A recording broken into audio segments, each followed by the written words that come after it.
Klik dulu tombol subscribe, jangan lupa nyalakan loncengnya supaya gak ketinggalan updatean selanjutnya.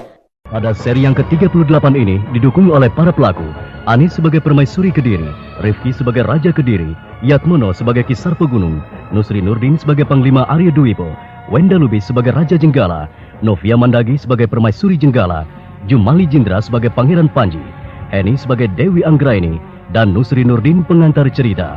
Selamat menikmati.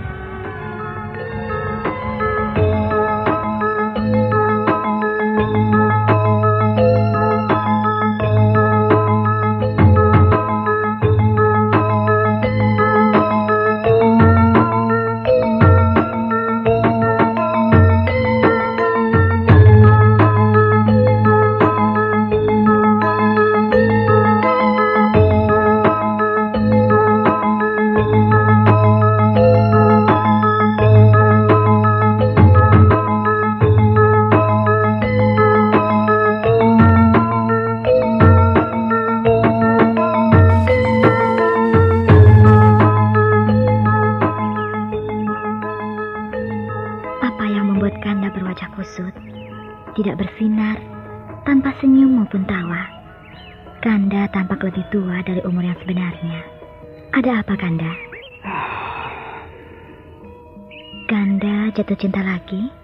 Pada siapa? Di mana? Dan kapan bertemunya? Tidak, bukan itu, Dinda. Lalu? Sebenarnya mustahil jika Dinda tidak sampai mengetahuinya. Karena ini menyangkut masalah anak kita, Dewi Sekartaji.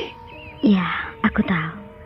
Pangeran Panji dari Jenggala membatalkan lamarannya dan kawin dengan gadis lain. Nah, lalu untuk apa Dinda bertanya mengapa wajahku kusut masai tidak keruan?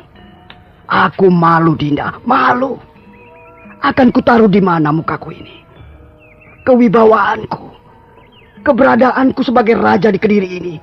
Jika lamaran dari Jenggala itu dibatalkan secara sepihak dan tanpa pemberitahuan, apakah kita akan diam saja dipermalukan seperti ini, Dinda? Apakah kita akan bungkam 1000 basah bila dihianati semacam ini?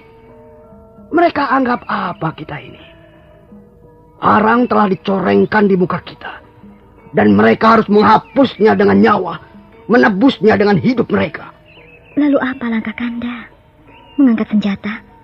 Meneriakkan pegikan peperangan, melampiaskan kekecewaan dan sakit hati secara semena-mena, begitu? Raja Kediri diam sejenak. Matanya menelusuri wajah sang permaisuri. Baru kali ini ada orang yang berani mencemooh apa yang telah menjadi keputusannya. Dan itu adalah istrinya sendiri.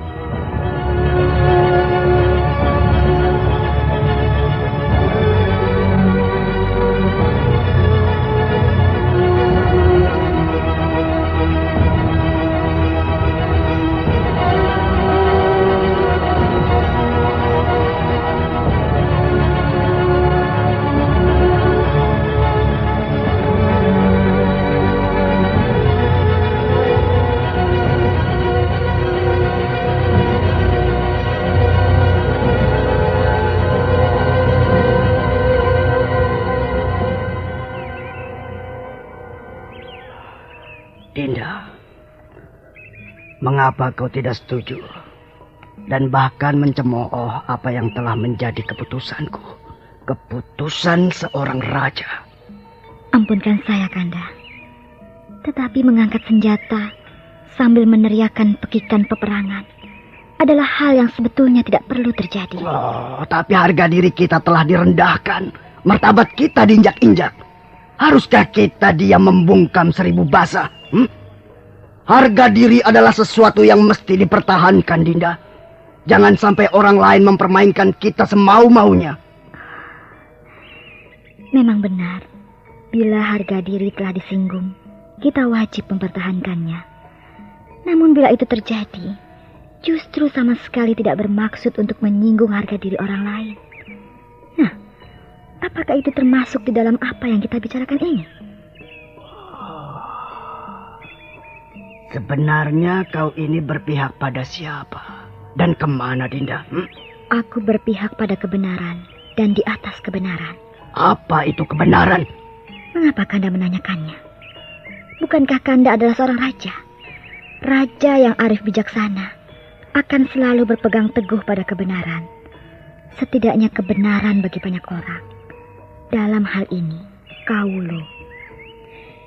Jika kebenaran itu hanya bertitik tolak pada dirinya sendiri, maka bukan kebenaran namanya, melainkan kesewenang-wenangan. Maaf Kanda, ampun beribu ampun, saya terlalu banyak bicara. Mungkin Kanda menjadi tersinggung, dan saya tahu apa arti kata tersinggung bagi seorang raja.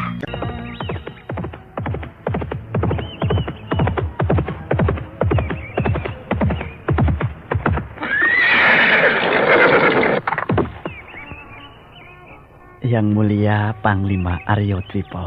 Ya, apa kabar Ki Sarpogunung? Berhasil? Nihil. Nihil? Maksud Ki Sarpogunung?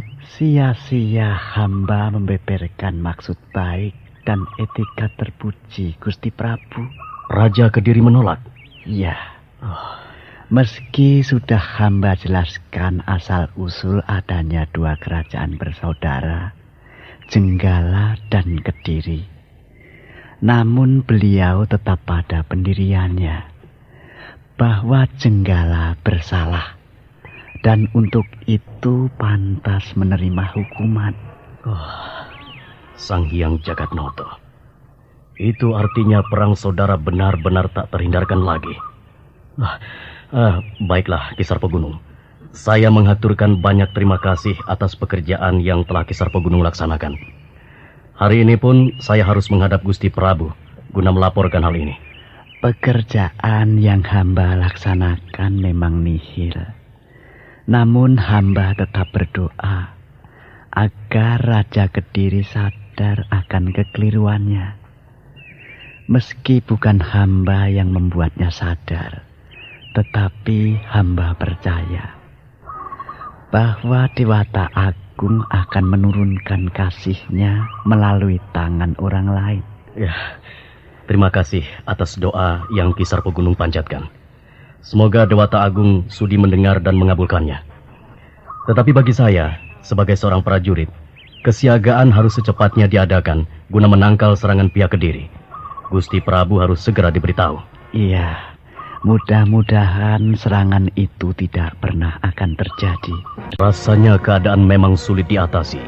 Panglima Aryo Dwipo segera menuju istana guna melapor hasil kunjungan perutusan damai yang baru saja dilaksanakan Ki Sarpogunung. Di istana, Gusti Prabu tengah berbincang dengan permaisurinya.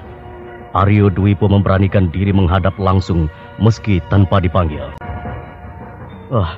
Mohon ampun Gusti Prabu, Gusti Permaisuri. Ya, Aryo Dwipo. Silakan. Silakan naik pendopo. Sembah hamba Gusti Prabu, Gusti Permaisuri.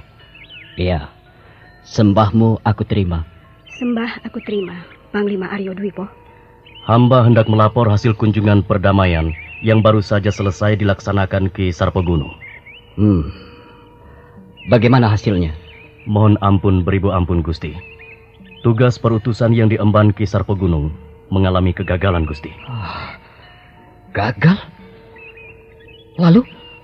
Kiranya tidak ada jalan lain Gusti Prabu, kecuali menyiapkan barisan laskar guna menyongsong serangan dari pihak Kediri.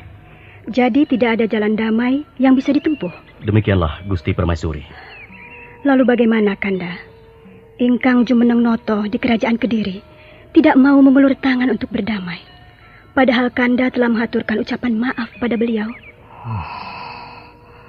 Apa boleh buat Dinda? Semut pun bila diinjak, ia akan menggigit. Panglima Aryo Dwipo, segeralah bersiap. Rasanya kita akan menghadapi perang besar. Perang yang sudah tercipta sejak para pendahulu kita. Hamba Gusti Prabu. Jumlah laskar barangkali kita kalah. Begitu pula persenjataan. Tetapi tekad dan semangat janganlah pupus hanya karena senjata yang tidak memadai dan jumlah pasukan yang kecil. Siaga Gusti Prabu. Kita memang salah. Namun kita telah meminta maaf. Kita upayakan penyelesaian yang baik namun ditolak. Jadi sekarang ini bukanlah salah jika kita mengangkat senjata untuk melawannya. Benar Gusti Prabu. Kita bukan melawannya, tetapi bertahan karena diserang. Mengelak karena diterjang. Kita membela diri, Gusti. Begitu tepatnya. Ya, kita membela diri. Membela hak kita. Kepentingan kita. Harta benda dan keluarga kita. Laskar-laskar mereka telah bergerak ke desa dan daerah-daerah yang menjadi basis penyerangan awal. Cegah dan tangkal itu. Jangan sampai orang-orang di desa menjadi ketakutan dan merasa tidak aman. Siaga, Gusti Prabu. Segera laksanakan. Siaga, Gusti. Laksanakan.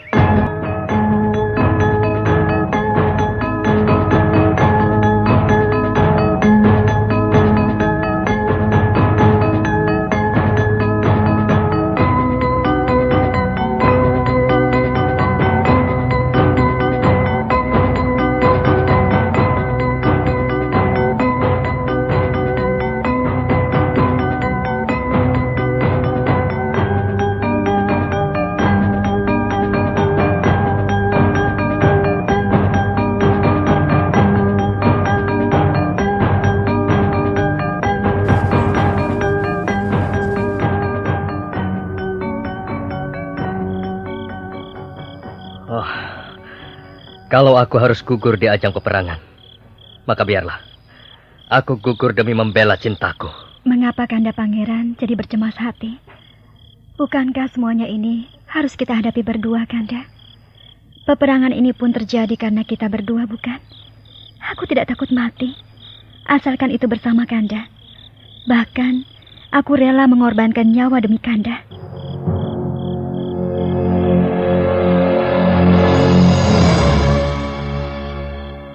Dinda Anggraini, tidak salahkah aku mendengarnya? Tidak, Kanda. Aku rela dan bersedia mati jika itu demi Kanda Pangeran, demi terciptanya perdamaian, demi tersambungnya rasa persaudaraan Jenggala dan Kediri. Aku puas jika harus mati demikian, Dinda, Kanda. Jangan ucapkan itu lagi. Tidak, aku tidak ingin mendengarnya lagi, Dinda. Kanda, aku berkata sesungguhnya, seandainya kelak ataupun esok barangkali, bila dikehendaki, aku rela dan bersedia. Dinda, Kanda. mengapa kau ucapkan lagi? Kata-kata itu menyiratkan sesuatu yang membuat bulu kuduku meremang berdiri. Banyak orang yang tidak suka pada kita. Tak mengapa sebabnya. Bahkan Romo Prabu dan Ibunda Permaisuri. Aku tidak tahan jika harus hidup dalam lingkaran seperti ini, Kanda. Kau tahu dari mana Romo Prabu dan Ibunda Permaisuri tidak suka pada kita? Sikapnya, perilakunya, Kanda. Meskipun tutur katanya tidak menyeratkan demikian. Dinda Anggraini, yang kawin dengan dirimu adalah aku, bukan Romo Prabu ataupun Ibunda Permaisuri. Jadi akulah suamimu, bukan beliau. Tapi mengapa Dinda seolah sangat terpengaruh oleh keadaan seperti itu? Kanda, memang sebaiknya Kanda turuti kersaning Romo Prabu dan Ibunda Permaisuri. Berjodohlah dengan Dewi Putri Sekartaji, Kanda. Menikahlah dengan dia. Menikahlah dengan dia, Kanda. Aku rela. Sungguh, aku tidak akan sakit hati maupun kecewa. Kanda, justru jika keadaan selalu jadi begini, terus-menerus seperti ini, aku jadi tersiksa, sakit, dan kecewa. Suami macam apa aku ini? Tidak bisa melindungi istri dari rasa amannya. Tidak bisa membahagiakan istri dari rasa dukanya. Hari-hariku bersama Anggraini menjadi tidak lebih dari setetes air di padang gersang. Apakah aku ini? Kanda. Siapakah? Panji Kudawaning-Pati kah?